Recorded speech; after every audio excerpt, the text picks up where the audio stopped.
Hello and happy Friday, everybody. If you like weather, you have found the right channel. This is Cold Rain's Weather World, and we've got all the weather starting here in the tropics, where it's oranges for everybody. Yeah, the National Hurricane Center has upgraded the 30% lemon to a 40% orange. You can see that here.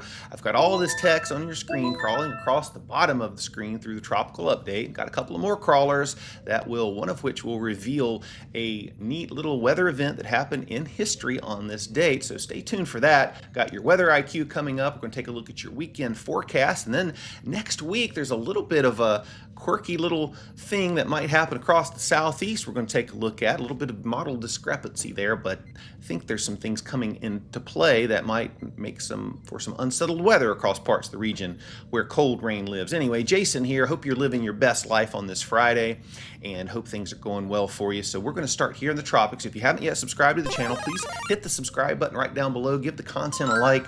Leave a comment, question. I read all of those. Most importantly, a prayer request. If there's anything I can be in prayer about, please put it in the comments section and you can be sure that I will pray for that request. In the meantime, here's what's going on out in the tropics. So check this out. We've got this little tropical wave. That's what this X is, and this arrow means that once it gets into this area over the next couple of days, the conditions will become a little more favorable for development. Now, yesterday in the video, I did a deep dive into the tropics. We looked at tropical forcing over the next several days to a couple of weeks. We looked at dry air. We looked at wind shear and how all that's going to play out. If you want to check that out, most of that's still the same. Go check out the video. I'll link it here at the end of this. But today we're just going to do a quick hit out here and show you what's going on, show you the latest model guidance. In fact, here is the satellite image, and you can see our tropical wave. Not too bad, huh? Yeah, it's pretty good. A little wave, and it's coming off, and it's got some convection, a little bit of sustained convection here. And as it goes on into this area, it's going to pick up a little bit of steam potentially. Another little wave approaching the Grenadines and St. Lucia, Grenada. So you can see some showers over the next couple of days with that. Big swirl out here in the Atlantic, not bothering anybody. And there's our frontal zone. It's been stalled here kind of along this area. The front part of it, the top part of it's moving a little bit. Florida, you've been inundated with showers and thunderstorms each and every day. That's going to stay the same. And then just some showers, the tropical wave down here toward Panama and up toward Nicaragua, Belize. You guys are seeing some rain around Cancun. And a lot of this area here in the Eastern Pacific is just fired up with tropical activity all summer. But that's what's going on today. I'm going to show you a couple of models here, folks, just to give you an idea of what the latest guidance is showing. The latest 6Z GFS run from earlier this morning. There's our tropical wave. It starts to develop a couple little contours, very, very weak, still north of 1,000 millibars in terms of pressure. It's not until next Wednesday we start to get around 1,000. Thursday, Friday, Saturday of next week, we start to see some real development as it moves north into the Atlantic, heads toward Bermuda as a weak hurricane, potentially a strong tropical storm, and kind of oscillates between the pressure that you would expect that to happen. Then we get into hurricane status and moves it on out into the Atlantic and eventually becomes extratropical, and nothing else across the next 2 weeks that GFS is showing. It likes to show tropical development out here in the Gulf of Cold Rain. It's really the Gulf of America. We know that. But on this show, it's the Gulf of Cold Rain and the Caribbean. But it's not doing that today. It's swung and missed several times at that, so maybe it's learned its lesson. In any event, here's the European. European's not excited at all about development here. We've seen this story before, haven't we? With the last one, dry air is just crushing the chances for development, and this is surrounded by dry air again. I showed you that yesterday, and it still holds true today. And there it is. It really doesn't do very much. Eventually, whatever it is makes it on up into the Atlantic and turns out to sea. But the European sees a couple of additional waves coming off, and it likes to look at these as well. It develops the first one, takes it on into the Caribbean, and eventually, as we get on out here, this is we're getting in on 2 weeks out when what I'm showing you on the map right now, folks. And so at the end of the 2-week run, it goes shopping at the gap here between the Yucatan Peninsula and over toward Cuba. Starts to track something into the Gulf. Should we worry about that? Absolutely not. No is the answer. So we're going to watch all of these waves that come off, and we're going to see what happens, and we're going to see if anything happens in the Gulf or the Caribbean. But right now, we're not worried. This is the information age, folks, and we're looking at all the information, and we'll talk about when it's time to worry, but we'll track it together you and I, and we'll watch this stuff every day. I'm going to show you the ensembles too, because this is really an important tool that we use to see if there's consensus among the members in terms of track and strength, and if they agree with the operational. Well, the European ensembles, a lot of them have the first system developing into a weak system, and most of them track it on up here in the Atlantic. Of course, as you expect, out in time, chaos ensues and things kind of spread out, so there's no congealed solution here, but you see a lot of these L's out here in the Atlantic. That would be good news for people that don't want to see a landfall strike, including yours truly.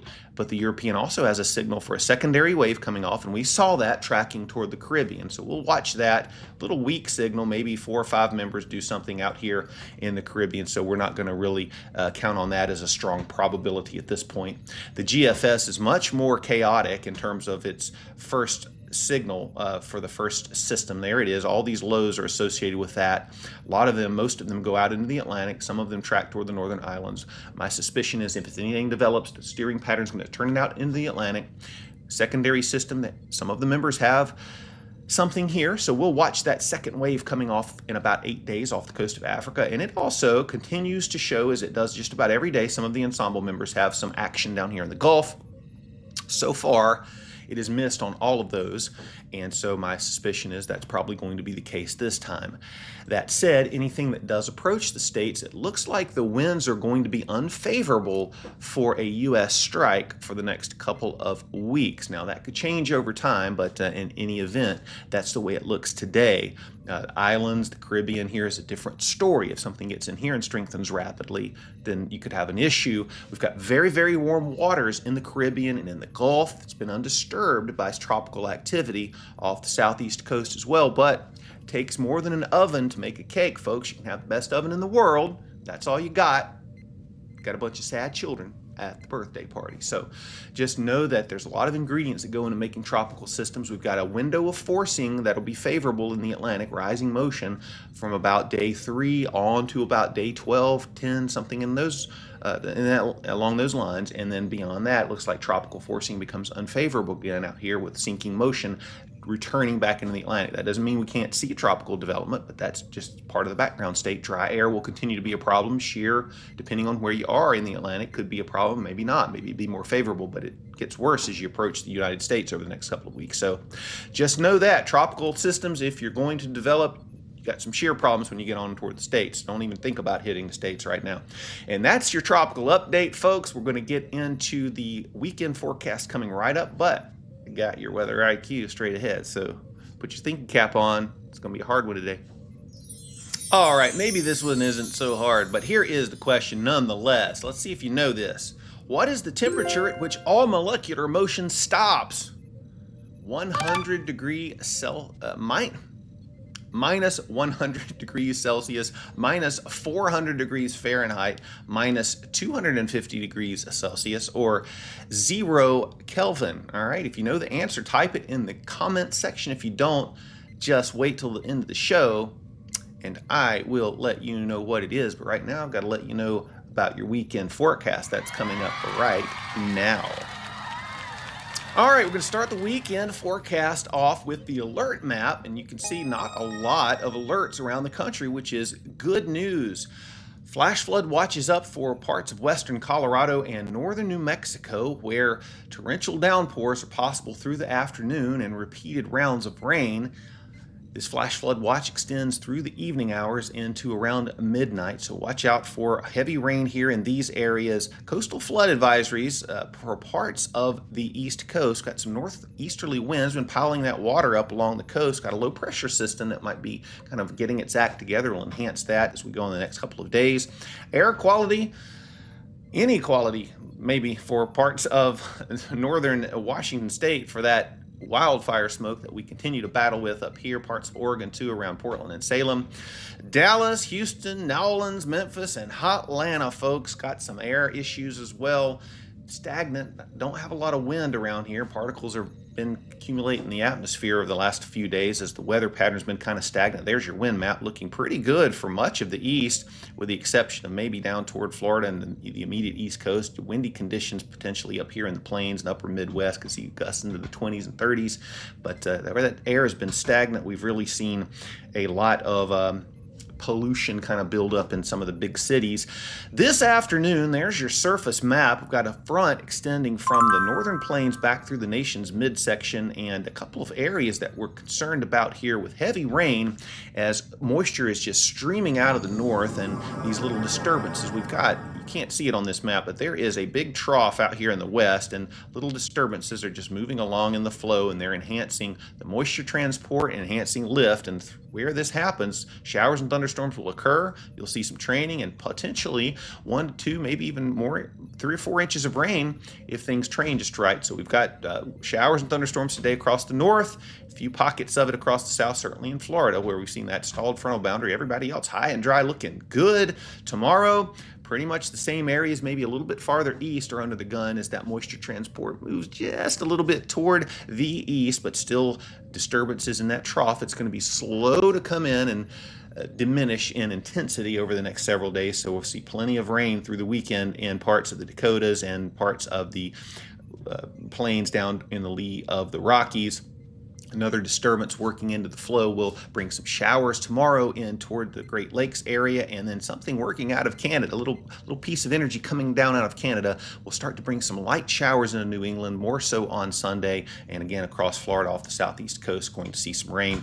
Taking a look here at the actual future radar forecast, we're seeing rain out here this morning around Fargo and up in toward places like Grand Forks, International Falls, over in toward Winnipeg and places like that, and that's kind of your primary area of rain. Other showers are scattered about. But as we go through the day, that system will move on in toward the Great Lakes region, the UP of Michigan, and we'll see the monsoon flow fire up again. A lot of showers, a lot of thunderstorms from New Mexico up through Colorado, Wyoming, into parts of Montana and into the Dakotas, and some of those thunderstorms could produce some locally damaging winds and small hail, so watch out for that. Just a marginal risk of severe weather. There's that system working through the Midwest today and over toward Florida. There's your thunderstorms firing up. A lot of that will dissipate, but some of it will carry along through the nighttime hours. Normally we see this diurnal pattern of afternoon showers and thunderstorms dissipating into the night, but when you have energy rotating around and a low-level jet working in, you can see a little bit of a maintenance of that. And you'll see that through the Dakotas overnight. We wake up tomorrow morning, going to see rain in the Dakotas for sure, into Montana, and then that just kicks back up again as we get on into tomorrow afternoon. That monsoonal flow will be in full force and plenty of rain out ahead of those little disturbances in the mid-level flow, a little bit of shower activity working through Illinois and Indiana down toward the Wabash. And look at this, a couple of showers up in the northeast tomorrow afternoon as well. Florida, plenty of rain for you guys in the central and southern part of the state. As we get on in towards Sunday morning, guess what? More rain for the Dakotas and back into Nebraska. Probably wake up to some showers and thunderstorms. If you head on off to church, you'll see that showers and thunderstorms continue, and then through the day on Sunday could be rather cloudy and drizzly up here in New England, of course Florida as well, and just scattered showers and thunderstorms through the afternoon in the central portion of the country. A new system working into the northwest will keep you guys unsettled too. Now, taking a look at temperatures through the weekend, temperature pattern is not too bad, and I'll also get this centered so we can see it. Up here in the northeast, going to start today with highs in the 60s and 70s as you get a little farther south, down to the 80s, and up into the 90s as we get on down here towards South Florida, and then really cranking the heat up back in the nation's midsection up through the Mississippi and Missouri Valley. Humid here as well. 70s across the northern tier, not too bad out west. 70s and 80s for the most part. As we get into Saturday, same sort of profile, warming up though in the east, hot and humid in the center portion of the country, and then over into the east. Still seeing 60s and 70s hanging on with some cold air damming, fall air damming we'll call it, down the eastern slopes of the Alps, and then cooling off in the west as we get on into Sunday, and that additional trough works in. Still warm in the desert southwest, plenty of mid to upper 90s along the Mississippi River Valley up into parts of the Midwest, and warming up along the East Coast finally as well, with the exception of the Northeast. Florida, you're staying in the 80s the entire time. Taking a look here, check this out. So this is the average temperatures. Talked about this yesterday, but 50s across the north. This is the average of the full day, so highs and lows averaged together. 60s underneath that, from basically the mid-Atlantic through the nation's midsection back into the Four Corners region. Below that, we're seeing highs in the 70s and or average temperatures in the 70s across much of the South. Not until we get to South Florida, South Texas, the desert Southwest do we see average temperatures in the 80s. So that's your averages for the day. And then finally, here is what Gerald Mingle calls the muggy meter. I like it. It works well. It's a nice little turn of phrase, but it's essentially showing you where the moist air is going to be and where it's going to feel nasty when combined with the heat. Dry along the East Coast, dry along the West Coast, troughing here, big ridge, the center portion of the country, pumping in that moisture, and it just sort of stays with us Friday, Saturday, Sunday. You can see that moisture feeding in. Sort of sits in the same places. So you all in the center portion of the country are going to be hot and muggy through the weekend. That's your weekend forecast. Next, we're going to take a look at the longer range, see what happens next week. A little bit of an interesting scenario maybe that's going to unfold in parts of the southeast. We'll look at that right now. All right, we got a little model war shaping up across parts of the southeast. You got the European and the GFS at odds with each other. So I've looked at all the other models too, and we're starting to see the Icon and the Canadian and the European ensembles, and even the Canadian ensembles start to agree with the European. And so when you have a GFS versus European battle, models start to converge with and align with the European, and the GFS is on a more increasingly lonelier island, I should say. We sort of start to know which way the scales are going to tip, and this is important for us as we get on into the wintertime months, folks, because we're going to be tracking winter storms, and oftentimes you see those models at odds with each other. But look at this. So I've shown you the energy map. I showed you this yesterday, starting it off here Saturday morning, and look at this. You got this big trough out west. You see that? You see these little pockets of brighter colors. These are pieces of energy in the flow, kind of going like this, back down like that. See that ridge? Okay, that's what's going on. Sometimes we do sound effects here at Cold Rain's Weather World. That's okay, because that's how it rolls. Watch this though. You got this trough in the west, big ridge in the center portion of the country, trough in the east, and look what happens off the east coast. Around here across Florida, South Carolina, Georgia, start to get a closed contour. That would be a cutoff low, folks. Trough moves into the west, new energy coming into the west. That ridge continues to sort of remain positively tilted from the Midwest back to Texas, but this low pressure in the mid-levels of the atmosphere is cutting off and migrating back to the west. That's called retrograding, and as it does so, you can kind of see the spin here. Watch what happens. It gets on out here and toward the middle of next week, and now we have a sort of a southerly flow in here into the southeast, and as this trough or this upper level low moves back to the west, that enhances lift over the area, and we have a big strong southerly fetch, plenty of moisture coming in. We've got lift out along and ahead of that and around that axis of lift, and so we're going to see rainfall and potentially impressive rainfall amounts if the European solution comes to pass. And this is not the first solution that's shown that. It's been trending in this direction. The GFS, let's see what the GFS shows, just so you can tell everyone that Cold Rain's telling you the truth. Look at this. The GFS brings that trough kind of along the coast, and let's see if it comes back to. Nope. Keeps the trough aligned kind of along the coast. That keeps the moisture feed offshore, keeps us in sort of a northeasterly flow, which is not a moist flow, and eventually it sends the low up the east coast. So the GFS is still showing a very, very dry solution. So we've got one solution that's very wet, one solution that's very dry. Well, what does the EPS show? Here's the European ensemble mean, and as we get on out toward next week, look at that blue. You see the blue anomaly there? It cuts it off as well and sort of travels it back to the west as well. So the European ensembles agree with the European operational. When you see that, should increase confidence that we could at least start to see some clouds and rain move back into the southeast, and maybe if the situation plays itself out just right, several days of rain, showers, and potentially some heavier rain. What about temperatures as we get on into next week? Well, Monday looking fairly normal to slightly below along the east coast, and above to normal back toward much of the rest of the nation. All these bright colors are red colors are above normal, much above up here toward the center portion and upper Midwest, and really back into the Great Lakes as well. And as we get on out in time toward the end of the week, we start to see warming up out here in the east, moderation across much of the west as well. So much of the nation's going to be under the influence of ridging and more increasingly warm air, except for maybe the northeast and the northwest as well. Everybody else looking above normal as we go on through the week. And of course, the Climate Prediction Center 8 to 14 day forecast reflects that trend with much above normal temperatures across much of the nation, including Alaska and Hawaii. And we'll find wet conditions continue to prevail out here in the west and potentially up here in parts of the eastern Great Lakes and Florida as well. Alaska and Hawaii below across much of the rest of the south and nation's midsection up into the Great Lakes. And so that's what your longer range forecast looks like today. Now we're going to wrap things up with space weather and the answer to that weather IQ question. All right, got your space weather update, but it's going to be a short one today because there just ain't anything going on. Ain't nothing happening on the coronagraph. KP is flat, proton flux flat, X-ray flux. We had a little minor C-class solar flare, but that's not doing anything. There's your coronal hole, and it's moving away from us, still facing, but we'll see enhanced solar wind from this coming toward you and me over the next couple of days. That could put us in minor geomagnetic storm conditions.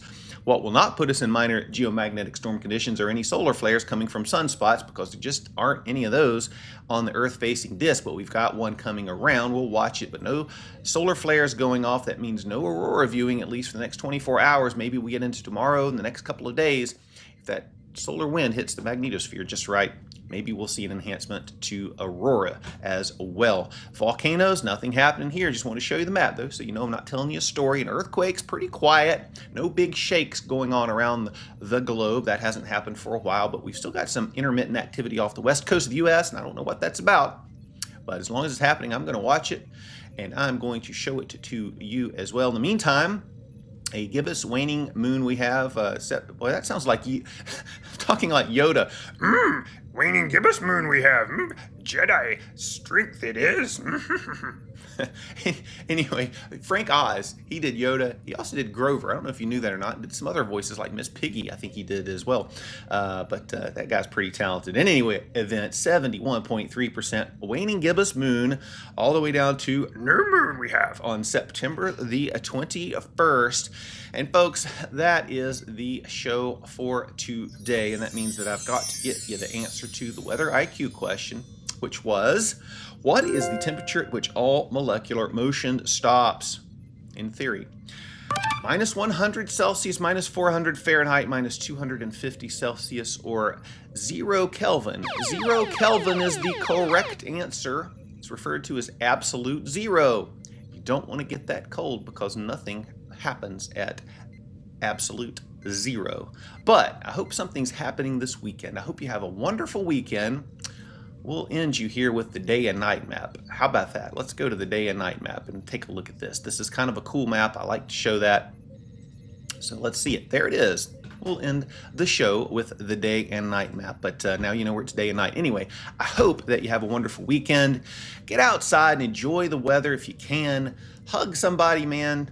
Go out and help somebody and spend time with people that you love. Life's too short to be cooped up on a device all weekend and looking for the worst in people. We need to look for the best in people. We have too many people having so much anxiety about friends and relationships because they don't believe the same way that they do.